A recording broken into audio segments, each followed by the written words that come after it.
Lubao, Pampanga, noong taong 2008, sa isang bahay na nakatirik sa loob ng compound ng pamilya. Biglang nagulat ang lahat sa katahimikan ng kani-kanilang tahanan nang bigla na lang marinig ang paghiyaw ni Maribel Aguirre. May kasamang iyak at sigaw. Nang dumating ang mga usisero, doon nila nalaman na nahuli ni Maribel ang kanyang asawa na may binabayong babae sa loob mismo ng kanilang pamamahayan. Pero hindi ito basta kaso lang ng pagtataksil sa asawa, dahil ang babaeng kasama ng asawa ni Maribel sa kama ay ang mismong pinsan din ng lalaki, isang dalaga. Anong klaseng kaso kaya ito, mga kaibigan?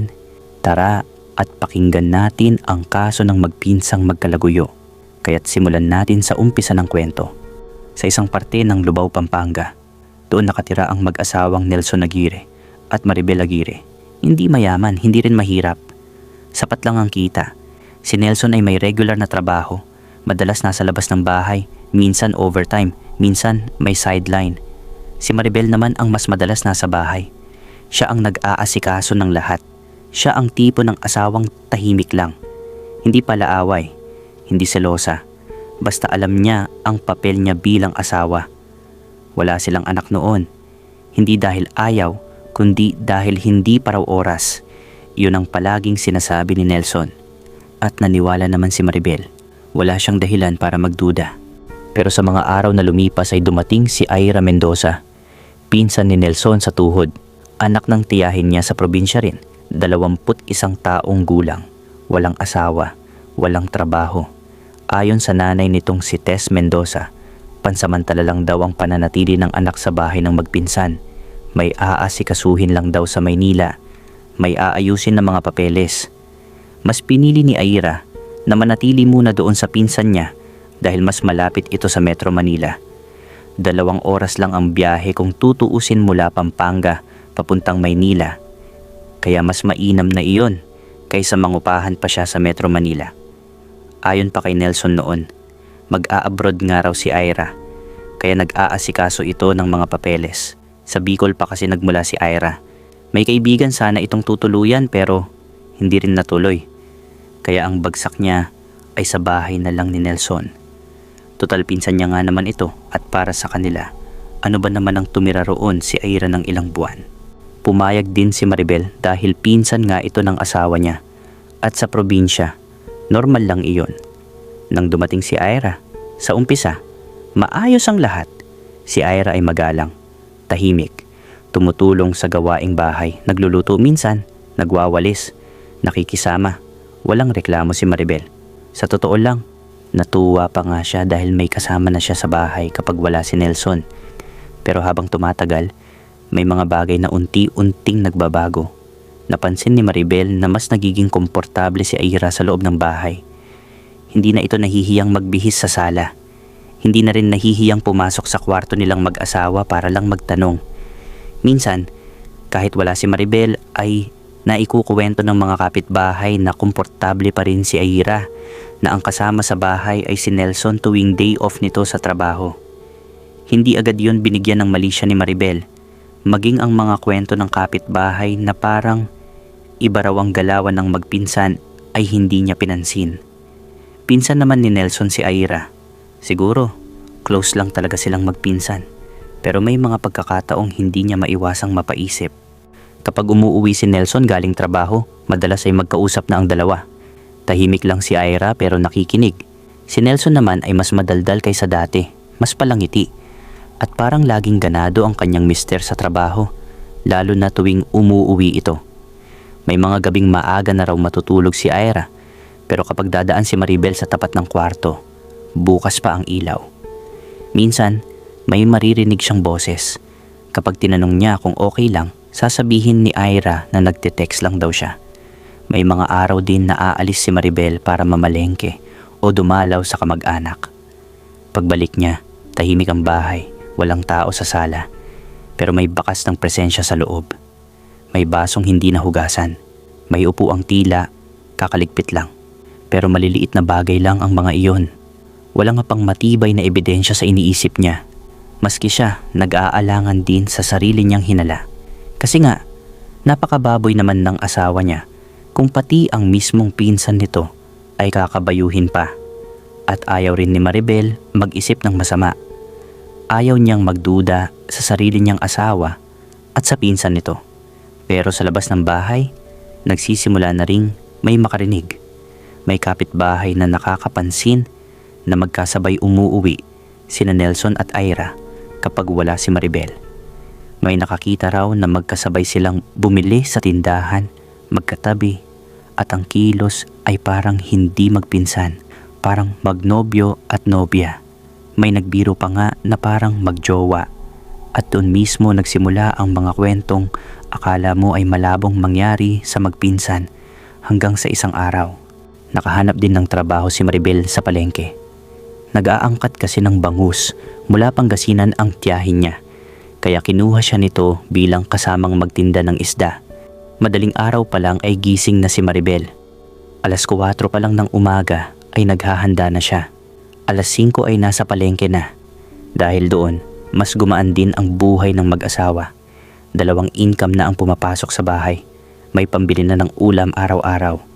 May pambayad sa kuryente at tubig na hindi na kinakapos. Kahit papaano, maayos ang takbo ng buhay nila sa paningin ng iba. Pero kahit ganoon, sa mga panahong iyon, hindi nalingid kay Maribel na may mga bagay nang hindi tama sa asawa niya at sa pinsan nito. Hindi pa malinaw kung ano pero ramdam niya. Iyong pakiramdam na may mali kahit wala kang nakikitang mali. Iyong pakiramdam na kahit nasa loob ka ng bahay, parang may nangyayari sa likod mo. Habang abala si Maribel sa palengke, mas naging madalas ang paglabas ni Nelson. Kapag tinatanong siya ng asawa kung saan galing, lalo na kapag nagkakasalubong sila sa bahay, laging may sagot. "Oh, saan ka galing?" Tanong ni Maribel minsan. "Overtime. Maraming trabaho," sagot ni Nelson habang nagtatanggal ng sapatos. Halos gabi-gabi naman yata. Ganun talaga. Sabay pasok sa kwarto. Hindi na nakipagtalo si Maribel. Pagod din siya. At ayaw niyang magmukhang naghihinala nang wala pang matibay na basehan. Ang mas nakapagtataka, sa tuwing lalabas si Nelson, iyon din ang mga araw na lalabas si Ira. Kesyo may biyahe raw papuntang Maynila dahil may aasikasuhing papeles at halos laging nagkakataong ganoon ang nangyayari. Kapag may lakad si Ira, may lakad din si Nelson pero hindi sila sabay na umaalis ng bahay. Minsan nauuna si Nelson, minsan naman mas maaga si Ira. At dahil 2008 yon, wala pang masyadong cellphone na may camera. Walang chat history na madaling makita. Walang location, walang screenshot. Kapag sinabi nilang may lakad, iyon na iyon. Kapag magkakasama naman sila sa bahay, mas naging kampante si Ira. Kung dati ay diretso siya sa kwarto, ngayon ay nauupo na siya sa sala kahit naka-shorts at sando lang. Hindi na siya nagmamadaling pumasok kapag nandiyan si Nelson. Minsan nga, siya pa ang nag-aabot ng tubig. "Kain na, Kuya Nelson," sabi ni Ira minsan habang inaabot ang baso. "Salamat," sagot ni Nelson na hindi man lang tumitingin kay Maribel. Si Ira rin ang nagtatanong kung kumain na ba ang pinsan niya. Siya ang parang nag-aasikaso. Parang siya na ang asawa kung umasta. Pero hindi pa rin kinumpronta ni Maribel. Alam niyang kapag nagsalita siya ng bara-bara, madali lang magpalusot ang dalawa. Wala pa naman siyang ebidensya. Dumating ang mga gabing hindi umuuwi agad si Maribel dahil may pinuntahan siyang kamag-anak. At sa mga gabing iyon, si Nelson at Ira lang ang magkasama sa bahay. Walang ingay, tahimik lang. Pero ayon sa kapitbahay, may ilaw hanggang hating gabi. May anino sa bintana at may mga oras na sa tingin nila ay nasa iisang kwarto ang magpinsan. Hindi lahat ng kapitbahay nagsasalita, pero may ilan na hindi mapigilan ang bibig. Isang hapon, pauwi si Maribel galing palengke. Napadaan siya sa tindahan at naisip niyang bumili. Sa tabi ng tindahan may mga lalaking nag-iinuman. Medyo lasing na ang mga iyon. At kapag ganoon, wala na talagang preno ang bibig. Narinig ni Maribel ang boses ng isang lalaking kilala sa palayaw na Ikong. Kapitbahay din nila sa compound. "Puta pare, sayang ang ganda pa naman ng pinsan to ni Nelson," sabi ni Ikong habang may hawak na bote. "Liligawan ko sana. Kaso si Nelson din pala ang kakana sa pinsan niya. Hayop ang lupit. Pinatira pa sa kanila para may tirahin siya." Tawanan ang mga kasamang umiinom. Parang napatigil ang mundo ni Maribel. Gusto niyang lumapit. Gusto niyang linawin ang narinig, pero alam niyang lasing na ang mga iyon. Baka pagtawanan lang siya, baka baligtarin pa ang kwento. Kaya umalis na lang siya, pero hindi na naalis sa isip niya ang narinig niya kay Ikong. Sa unang pagkakataon, parang buo na ang hinala niya. Parang naniniwala na siya ngayon na may nangyayari nga sa asawa niya at sa pinsan nito. Pagdating niya sa bahay, nandoon si Ira. Nanonood ng TV, walang suot na tsinelas. Nasaan si Nelson? Tanong ni Maribel. Nasa CR, maliligo pa lang daw. Sagot ni Ira na hindi man lang tumingin. Hindi umimik si Maribel. Umupo lang siya, tahimik. Nang lumabas si Nelson sa CR, hindi pa rin siya nagsalita. Pero sa loob ng isip niya, malinaw na. Kung totoo ang narinig niya sa tindahan, kailangan niyang mahuli ang dalawa. Kailangan niyang makakuha ng ebidensya bago niya kumprontahin ang asawa niya sa kababuyang ginagawa nila. May mga araw na hindi na halos lumalabas si Ira ng bahay. Wala raw siyang lakad. Pero sa mga araw na iyon, maaga namang umuuwi si Nelson. Minsan nga ay uma-absent pa raw ito sa trabaho. Hindi iyon alam ni Maribel. Madaling araw pa lang kasi, alas 5 nasa palengke na siya. Alas 7 o alas 7:30 pa ng umaga umaalis si Nelson papasok ng trabaho. Kaya hindi na talaga niya nakikita kung pumapasok ba ito o hindi. Unti-unting lumabas ang lihim ng lumiit ang perang ibinibigay ni Nelson sa kanya. Dati, buo ang sahod tuwing kinsenas at katapusan. Ngayon, kulang na. Bakit parang nabawasan? Tanong ni Maribel isang gabi. May binabayaran lang akong utang sa katrabaho, sagot ni Nelson. Hindi naniwala si Maribel. Kilala niya ang asawa niya. Hindi iyon pala utang. Pero hinayaan niya muna. Hindi dahil naniniwala siya, kundi dahil may plano na siya. At mas lalong tumindi ang plano ni Maribel nang mas lalong tumindi ang usap-usapan sa kanilang lugar. Ayon kay Ikong, may nalalaman na naman daw siya, pero hindi niya masyadong ikinukwento sa karamihan dahil baka siya rin ang mapahamak. Lumabas kasi na si Ikong pala ay naninilip sa bahay ni Nelson, sa bintana, sa may jealousy, sa maliit na siwang. Kapag naiiwan daw sa bahay sina Nelson at Ira, doon siya sumisilip. Nalaman iyon ni Maribel, pero imbes na magalit, iba ang ginawa niya. Isang hapon pinuntahan niya si Ikong. Hindi lasing, hindi nagiinuman. Kinausap niya ito ng maayos. Ikong, sabi ni Maribel, diretso ang tingin. May gusto lang akong itanong. Nag-aalangan si Ikong. Bakit Mare? Tungkol ba ito sa... Alam mo na. Sabihin mo lang ang alam mo. Sagot ni Maribel. Hindi ako magwawala. Doon na nagsalita si Ikong. Ayon sa kanya, matagal na raw siyang naghihinala kina Ira at Nelson. Naging interesado raw siya dahil may gusto sana siya kay Ira noon. Pero napansin niya na parang may iba na. At iyon daw ay si Nelson mismo. Isang tanghaling tapat. Napadaan raw siya sa bahay ni Nelson dahil gusto sana niyang makita si Ira. Tahimik ang bahay, parang walang tao. Doon naisipan niyang sumilip sa bintana. Bahagyang nakabukas ang salamin ng jealousy. Sa maliit na siwang, doon niya raw nakita ang hindi niya malilimutan. Nasa mismong sala sina Nelson at Ira. Nakaluk ang pinto sa harap at likod. Sarado ang mga bintana.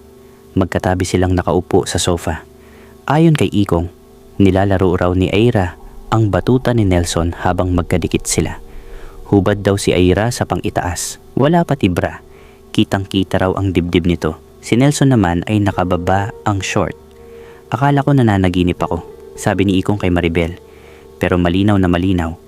Dagdag pa niya, nang tatanggalin na raw ni Ira ang suot na shorts, parang may napansin silang anino sa bintana. Biglang napatayo si Nelson. Hinawi ang kurtina sa loob. Pero bago pa raw mabuksan ng jealousy, nakatakbo na siya. Iyon ang buong kwento ni Ikong. Pagkatapos noon, kumalat ang mga biro sa compound. May nagsasabing mas masarap daw ang tilapia ng pinsan ni Nelson kaysa bangus ng asawa niya. May mga lalaking nagbibiro pa na wala raw pinsan-pinsan kapag tinamaan ng titing tulisan. At sina Nelson at Ira ang tinutukoy sa mga tawanan. Para kay Maribel, kumpirmado na may relasyon ang asawa niya at ang pinsan nitong tinanggap niya sa sarili nilang bahay. Pero hanggang noon, hindi pa rin niya nahuhuli ang dalawa. hanggang sa dumating ang isang gabi na hindi planado. Walang abiso, walang senyales, karaniwang araw lang sana. Umalis si Maribel ng bahay bandang hapon.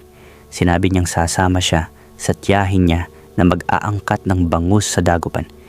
Bibiyahe raw sila sa gabi para madaling araw ay makauwi na rin. Kampante si Nelson. Akala niya kinabukasan pa uuwi ang asawa niya. Hindi niya alam na hindi natuloy ang biyahe. Hindi na nag-text si Maribel. Hindi na nagpaalam. Bandang alas 9 pa lang ng gabi nagpasya na siyang umuwi. May pakiramdam siyang hindi mapakali. Hindi niya maipaliwanag. Basta ramdam niya. Pagdating niya sa kalsada, natanaw niya ang bahay. Tahimik ang paligid, patay ang ilaw sa sala. Sarado ang gate. Sa labas ang tsinelas lang ni Nelson at tsinelas ni Aira ang nandoon. Ibig sabihin, nasa loob ang dalawa. Hindi siya nag-ingay. Marahan siyang pumasok sa bakuran. Dumiretso siya sa right of way ng compound. Doon pa lang, may napansin na siyang kakaiba. Bukas ang ilaw sa kwarto nila. Nang makalapit siya, may narinig siya. Hindi malakas pero malinaw. Mga ungol. Mga salitang pabulong. Huminga siya ng malalim. Pumunta siya sa main door. Marahan siyang pumasok. Hindi niya sinindi ang ilaw sa sala. Hinawakan niya ang knob ng kwarto nilang mag-asawa.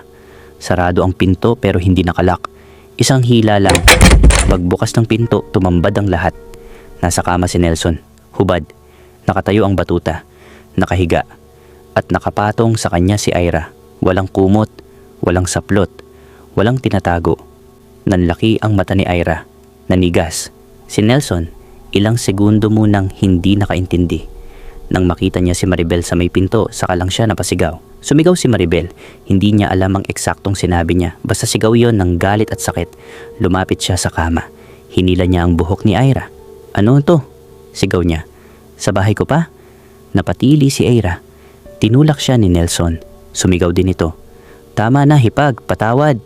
Nagkagulo ang kwarto. May nabasag na salamin. May natumbang upuan. Lumabas ang sigawan hanggang labas ng bahay. Nagbukas ang mga ilaw ng kapitbahay. May lumabas. May sumilip. May tumawag sa barangay. Si Aira nanginginig habang nagtatangkang magbihis. Si Nelson pilit tinatakpan ng katawan. Si Maribel, umiiyak pero galit. Tinatanong niya kung kailan pa. Kung gaano nakatagal ang kababuyang ginagawa ng magpinsan sa sarili niyang bahay. Walang matinong sagot ang dalawa. Umiiyak na rin si Aira. Dumating ang barangay tanod, may kasamang kapitan.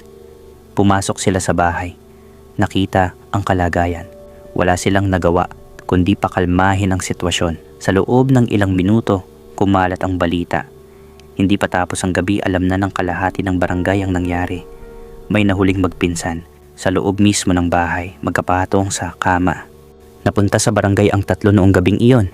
Halos hating gabi na pero bukas pa rin ang barangay hall dahil sa gulo. Panay ang sigaw ni Maribel. Hindi na niya inintindi kung may tao o wala. Galit na galit siya, malulutong na mura at panunumbat ang ginawa niya sa dalawa. Ipapakulong ko kayo, sigaw niya. Magpinsan kayo tapos ganyan ang gagawin niyo sa akin. Ang bababoy niyo. Tahimik lang si Nelson. Umiiyak si Aira. Hindi makatingin kahit kanino. Paulit-ulit lang ang sinasabi na patawad daw. Pero para kay Maribel, tapos na ang usapan. Sinubukan pang pakalmahin ng kapitan ng lahat. Ipinaliwanag niya na ang barangay ay hindi korte.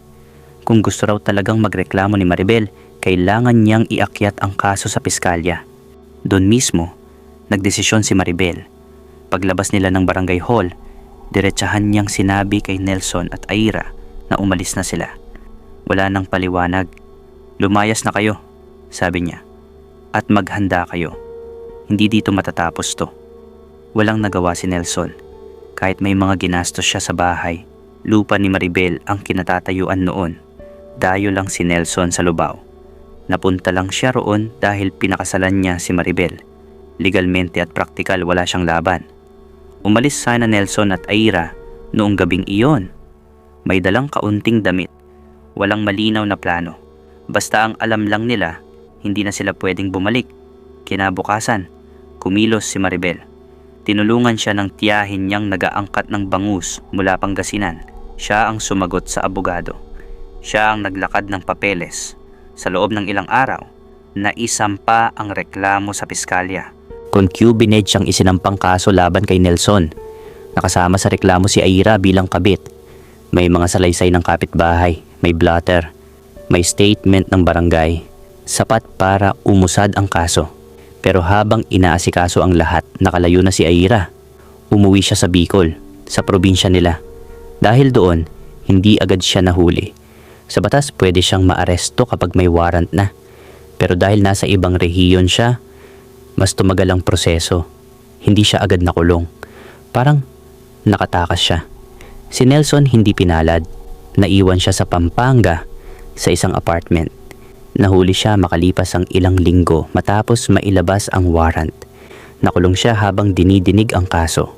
Walang piyansa ang kaso dahil sa pakikipagtalik ng asawa sa ibang babae habang kasal pa sa simula, lalo na't matibay ang reklamo ng asawa. Pero sa huli, nagkaroon ng kasunduan sa korte.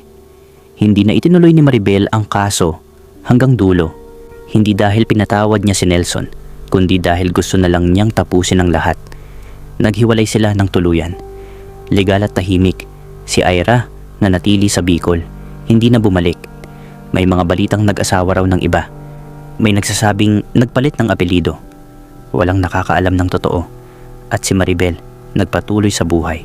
Bumalik sa palengke, nagtrabaho, unti-unting bumangon. At malinaw sa kanya ang isang bagay. Sa buhay minsan, ang mga taong minamahal mo at pinagkakatiwalaan ang siya ring mismong manloloko sa'yo. At iyon ang naging wakas ng kaso ng magpinsang magkalaguyo.